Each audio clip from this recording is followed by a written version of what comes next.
And I think when you learn the stories, they become much more meaningful. Of course. And then when you just have displays of the items.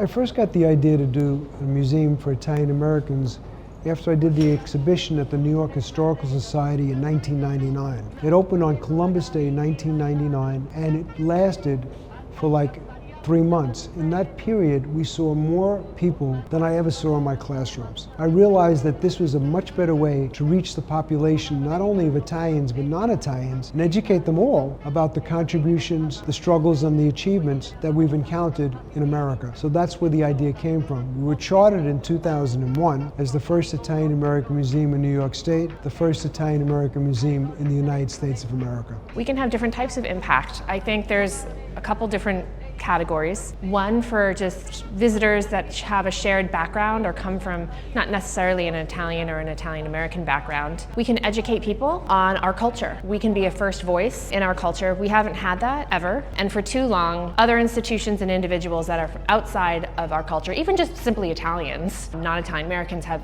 been narrating our experience for decades and writing books on it and making films about it, but it's our turn now to take the wheel and explain what our story is in our own time, in our own way. And by doing that, we can help Italian Americans come in touch with who they are and their identity. We have Italian Americans come in here who didn't have the luxury of having grandparents that were alive or people in their family that could tell them about their heritage, but they want to come here and learn about a piece of who they are. And we can offer that to them. We can help them make cultural connections to their identity and themselves. We can encourage them to go back to their ancestral village or even look it up and learn, instead of Italian American, I'm Sicilian American, I'm Calabrese American, I come from somewhere, these are my customs. We also can teach children and young people that there are connections between their own cultures and different cultures around the city that also directly connect to the Italian and Italian American experience, parallels between the immigration experiences of our ancestors and even Italians today still coming here to the United States and their own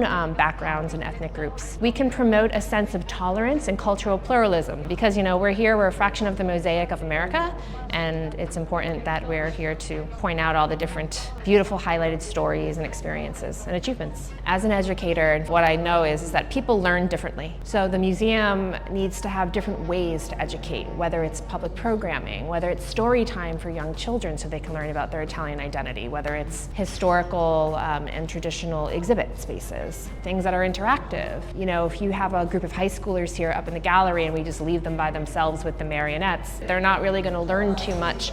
It's more effective to have someone in the gallery space doing critical thinking activities with them to help them make connections between their curriculum and what we have here, what we have to offer in our content. I think the best way to educate people is to expect the unexpected and meet them where they are. And this wall will have flip panels which will have stories of all the Italians in 21st century that have made major contributions in different fields, whether it's science, medicine, it's politics, whatever it is.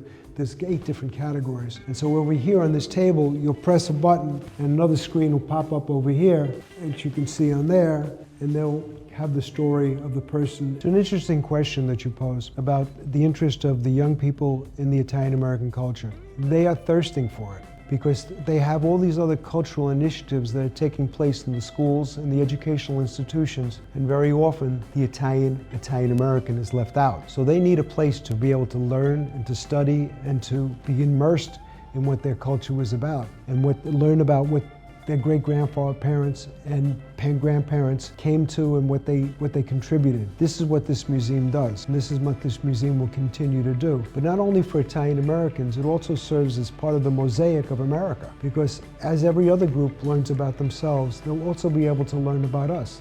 And that is a great process that helps everybody to understand each other better and to appreciate each other better. Italians who come to America today, well, they wonder why Italians haven't held on to their language. When you come here, you'll learn why. Because in the early part of the 20th century, or the later part of the 19th century, if you were Italian, you were not thought of as being white. You were also looked down upon as being somewhat of an inferior race. And today, that's no longer the case, but for that reason, they submerged their background, kept it in their families, but not in the public. This now will allow us to shine in the public and to be able to understand the trials, the tribulations, the struggles, and the achievements of Italians. I think that being Italian American is a subculture, obviously stemming off of Italian culture, and it's our own culture. I think a lot of Italian Americans struggle from different generations, not Italian immigrants, but the Italian Americans themselves struggle with trying to owning up to either being Italian or American their whole lives. I think what I've come into discovering, and I'm watching many other people discover, and I'm trying to educate people to discover this, that it's okay to be just Italian American. You don't have to be an Italian, you don't have to be an American. We have our own culture, and it's just as beautiful as either other culture. But we of course have natural ties to the Italians and also Americans. So I think we're like in a lovely way in the middle. On this back wall, you get an idea of what this will be.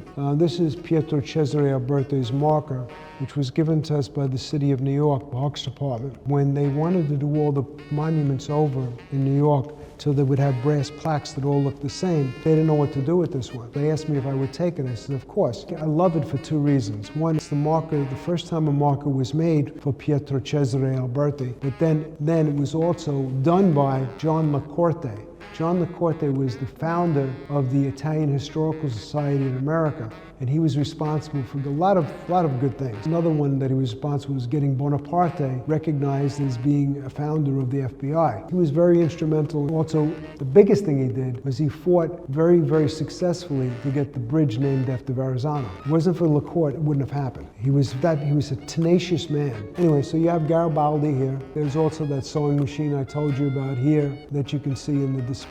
And there's a lot of other artifacts in here that you can't see right now because from the angles. Then there'll be photographs and language that will help people to understand. That's all on this wall behind us. As you come up to this section, there'll be a table with a touchscreen on it. You'll be able to go and trace every one of the regions in Italy, all 20 of them. You can reach out to get a history of them, learn about them. And then also, I will have immigrant stories of people who came from those different places, people able to learn about them. And this is during the mass migration from 1880 to 1920. This is a permanent exhibit. When I say permanent, nothing's permanent. This will probably be on for quite a long time. And it's important because this will tell the story so that people will have a history of it. Upstairs, we'll have the changing exhibits. On the first floor when you come in, and on the others, so that we can change the displays. The puppets will not be there after next fall. They will be up till the fall. I've been working on this project for the last 20 years, but this project will be open to the public in the spring.